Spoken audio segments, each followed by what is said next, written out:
dia, sejam muito bem-vindas à nossa rotina da prosperidade. A gente está lendo um plano que chama Direção Divina e hoje é o nosso quarto dia de leitura e o título do texto de hoje é Ir. E ele já traz aqui uma passagem que é Gênesis capítulo 12, versículo 1, que diz: Então o Senhor disse a Abraão: Saia da sua terra, do meio dos seus parentes, da casa do seu pai, e vá para a terra que eu lhe mostrarei. Farei de você um povo grande, farei de você um grande povo e o abençoarei. Tornarei famoso o seu nome e você será uma bênção. Abençoarei os que o abençoarem e amaldiçoarei os que o amaldiçoarem. Por meio de você, todos os povos da terra serão abençoados. Então, Abrão partiu como lhe ordenara o Senhor, e Ló foi com ele. Abrão tinha 75 anos quando saiu de Harã. A gente vai ler a partir deste versículo, e o título é Ir. Então pode fechar seus olhos. Respira fundo. Pai querido, estamos no nosso quarto dia de devocional e queremos pedir que o Senhor possa tocar o nosso coração, que cada palavra, ensinamento venha de uma maneira que a gente possa, às vezes, ressignificar algo que está dentro de nós, tomar uma direção que há muito tempo a gente está procurando, ou que às vezes esse devocional nos traga paz, nos dê descanso, né? Que a gente pode descansar no Senhor, na Tua palavra. Então, que o Senhor nos conduza, que o Espírito Santo de Deus nos ajude a ter o entendimento a respeito da palavra, nos dê sabedoria e que a gente consiga aplicar. É o que a gente lê aqui ao longo da nossa vida. É o que te pedimos em nome de Jesus. Amém, amém, amém. Você sente algo novo acontecendo em sua vida? Você quer algo diferente, mas se não sentir isso agora, é sempre uma boa ideia manter o seu coração preparado para a mudança, porque ela é uma garantia. Nós conversamos nos outros dias desse plano sobre começar, parar, permanecer. Às vezes, a melhor decisão que você pode tomar para encontrar a direção de Deus é ir. Muitas vezes nós somos chamados a manter a posição quando a pressão aumenta, mas muitas vezes precisamos arriscar. Então, quando a gente lê o versículo que ele fala: saia da tua terra, da tua parentela e da casa de seu pai, Deus, ele está fazendo o quê? Ele está chamando Abraão para sair da zona de conforto dele, para sair da cultura dele, para sair da segurança da família, né? É um convite à confiança total em Deus, mesmo sem saber o destino. E ele fala: vai para a terra que eu te mostrarei. Ainda Deus, ele não dá todos os detalhes, né? Ele fala a promessa que ele vai conduzir ele, né? Então, ali foi um chamado de fé e obediência. E no finalzinho ele falou, né, que ele tinha 75 anos. Quantas vezes a gente se acha velho para fazer algo ou iniciar, enfim, ou que já passou o nosso tempo, né? Mesmo com 75 anos, Abrão, ele não hesita, né? Então isso mostra confiança total, mesmo sem saber para onde ele ia, mesmo sem detalhes, mesmo sem garantia. Ele confiou apenas na voz de Deus. Então, muitas vezes, Deus, ele nos pede para sair da nossa zona de conforto sem mostrar todos os passos, apenas o próximo, né? Então, a nossa fé, ela exige movimento, ela exige que a gente faça a nossa parte, né? A decisão de Abraão de obedecer aqui não abençoou só a vida dele, mas de gerações depois dele. Então, às vezes algo que você vai confiar, vai obedecer, vai impactar gerações, né? E Deus, ele também chama cada uma de nós para uma caminhada única de fé, propósito, confiança. Então, Gênesis 12, de 1 a 4, ele mostra que a vida de fé começa com obediência e confiança. Deus chama, promete e conduz. Mas cabe a cada uma de nós dar o passo, né? Não é ficar esperando. A fé, ela exige movimento. Então, Deus pode ter plantado um desejo divino em você para servi-lo de uma maneira surpreendente. Talvez ele tenha te inspirado com um grupo específico de pessoas, uma ideia, um problema ou um lugar. Talvez ele esteja chamando você para ir. Siga esse palpite e veja onde ele levará você. Aceite a aventura. A melhor maneira de dar um salto de fé é ter um bom começo de corrida. Há uma história ótima no Antigo Testamento sobre Abraão e Sarai, que mais tarde tiveram os nomes mudados para Abraão e Sara, que descreve ir perfeitamente, né? Então, foi quando Deus lhe deu a palavra que era para ele deixar tudo, né, e seguir, né, sair da terra, então, dele, da casa dos parentes. Então, esse foi o maior exemplo, né, de confiar e ir. Então, para avançar em direção ao seu destino, você pode ter que se afastar da segurança. Para ir a outro lugar, você tem que sair de onde você está. Você tem que deixar o que é conhecido, confortável, previsível e fácil. Para avançar em direção ao seu destino, você pode ter que se afastar da segurança. Quem sabe onde Deus vai conduzir sua história se você simplesmente deixar Ele te conduzir. Um dia, alguns anos, você vai olhar para trás e ver toda a história. O que vai ser? Eu senti como se Deus estivesse me chamando, mas estava com medo. Então, não fiz nada. Ou você terá uma aventura cheia de fé para contar. A diferença é se você vai ou não, quando Deus disser vá. E agora você pode refletir o que Deus está te chamando para deixar e onde Ele está te chamando para ir. Pai querido, muito obrigada pela palavra de hoje, que a gente possa refletir, né, a respeito deste devocional, né, o que às vezes a gente precisa sair da nossa zona de conforto, para que a gente possa ir. Então, se às vezes você está indeciso, esse devocional é para isso, é para dar uma direção, né, divina. Então, que o Senhor nos guie, nos mostre o caminho, nos mostre se é para ir. Às vezes a gente não vai saber os detalhes. E quando há 2 anos e você tem 4 meses atrás, quando eu decidi vir para cá, que eu estava em oração e não sabia se eu saía da minha cidade, imagina, para ir para São Paulo, foi essa passagem que Deus me deu. Saia da casa da tua parentela, da onde é confortável e vá. Então, quando a gente quebranta o nosso coração, quando a gente ajoelha no íntimo e pede, Senhor, preciso de ti, preciso de uma direção, Ele vem, Ele fala conosco, Ele nos direciona. Então, se você está buscando isso, clama por Ele, né? Que através de pessoas, da palavra, da Bíblia, Ele vai falar com você na hora certa, né? Então, queremos também, Pai, te agradecer pelo dia de hoje. Hoje é quinta-feira. Eu vou ficar em silêncio para que, de maneira individual, cada uma aqui agradeça a Deus pela sua vida, né, por poder ouvir, enxergar, respirar, pelo movimento perfeito, né, de cada parte do nosso corpo. Pode olhar para fora, ver os pássaros, o céu, o sol nascendo. Eu vou ficar em silêncio e a gente pode agradecer a tudo. Vamos fazer isso agora.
Em Salmos capítulo 32, versículo 8 diz: Eu o instruirei e lhe ensinarei no caminho que você deve seguir.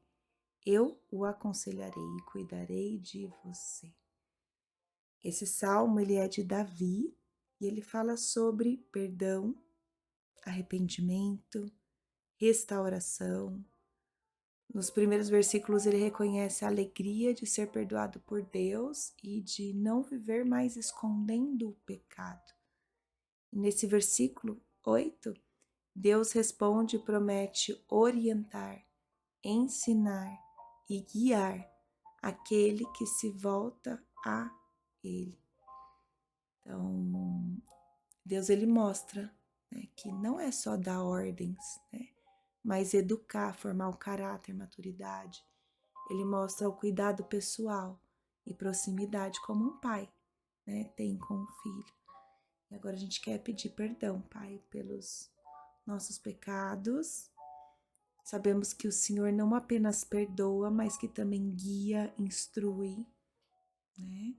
Que o Senhor é um Pai amoroso, então que o Senhor possa nos perdoar, que a gente possa se arrepender verdadeiramente e mudar a partir de agora, que a gente tenha clareza de coisas que a gente está fazendo que não agrada o seu coração, né?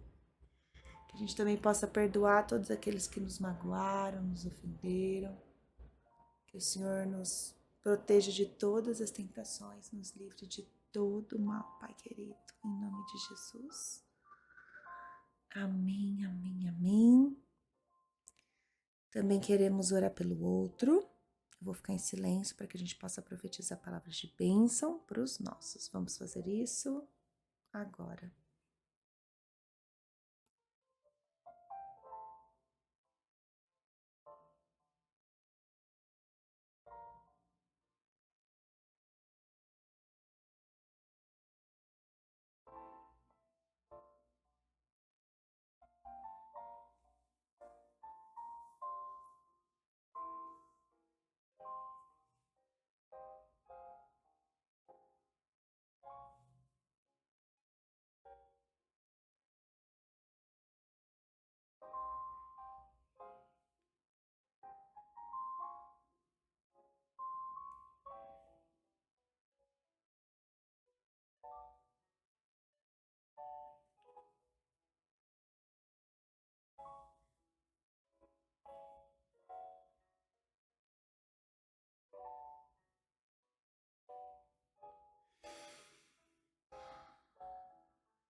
E agora a gente vai orar por nós. Em Filipenses capítulo 3, versículo 13 e 14 diz: Irmãos, não penso que eu mesmo já tenha alcançado, mas uma coisa faço, esquecendo-me das coisas que ficaram para trás e avançando para que estão adiante. Prossigo para o alvo, a fim de ganhar o prêmio chamado celestial de Deus em Cristo Jesus. Paulo aqui ele está escrevendo aos Filipenses sobre a sua caminhada de fé. Ele reconhece que ainda não atingiu a perfeição e nem chegou ao fim da corrida espiritual. Porém, ele deixa claro que o seu foco é não olhar para trás, mas continuar firme em direção ao propósito de Cristo. Então, não viver preso no passado, erros, pecados, mágoas ou até conquistas, porque o passado ele pode travar o nosso presente, né? Avançando para os que estão diante de mim. Então, a fé é movimento. Então, a gente precisa olhar para o que está adiante com esperança, fé, confiando que Deus tem um propósito, se mover, né? A gente precisa estar também em constante oração, ter uma disciplina espiritual para a gente seguir a palavra e obedecer. E a nossa meta, né, não é o alvo, né? Não é o sucesso terreno. Muitas vezes a gente coloca, né?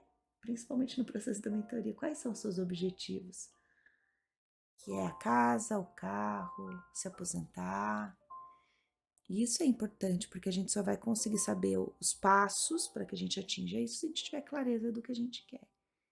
E isso vem como uma consequência da gente estar feliz, grata.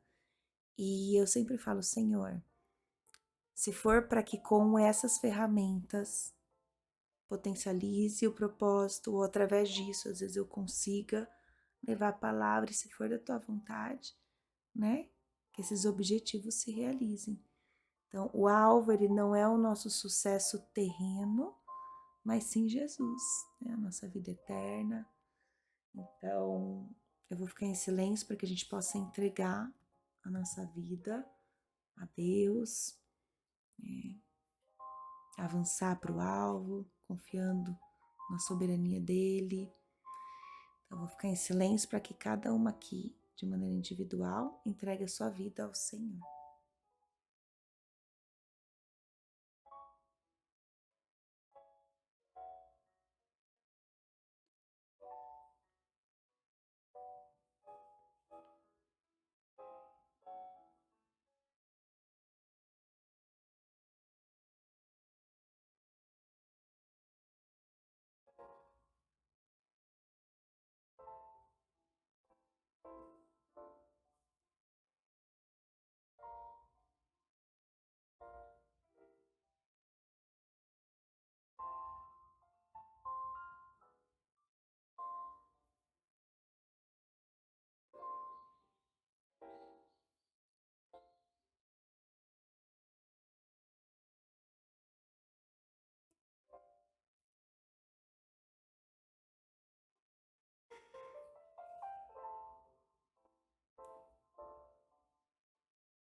Pai querido, ao encerrar esse momento de comunhão, queremos te agradecer pela palavra de hoje, pela tua presença, pelo teu amor, por nos educar, né, nos ensinar o caminho correto.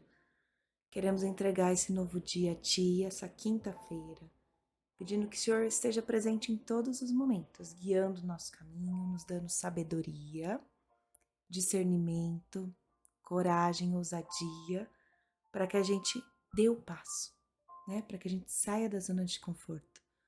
Pai, eu declaro que hoje será um dia abençoado, cheio de oportunidades, repleto da tua paz. Nós escolhemos confiar em ti, sabendo que o Senhor está no controle de tudo, que os seus planos são muito melhores do que os nossos. Pai querido, nós queremos afirmar para a nossa vida. Eu escolho ter uma atitude de fé e gratidão, mesmo em meio às incertezas. Eu escolho dar o passo.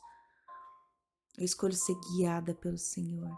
Eu escolho estar aberta para receber todas as bênçãos, porque sabemos que o Senhor já deixou tudo disponível para que a gente possa acessar. E para que a gente transborde, né, para que a gente seja luz na vida das pessoas, a gente precisa estar bem emocionalmente, espiritualmente, fisicamente. É então que o Senhor nos coloque nos lugares corretos, coloque as palavras certas na nossa boca, que o Senhor renove a nossa mente, fortaleça o nosso coração e que a tua presença, Pai, nos acompanhe em cada decisão, em cada momento. Nós confiamos em ti, te agradecemos por tudo que o Senhor já fez, por tudo que o Senhor está fazendo aqui, agora, e por tudo que o Senhor farás. Que esse dia seja para tua honra e glória, em nome de Jesus. Amém, amém, amém. Fiquem com Deus, uma ótima quinta-feira e até amanhã.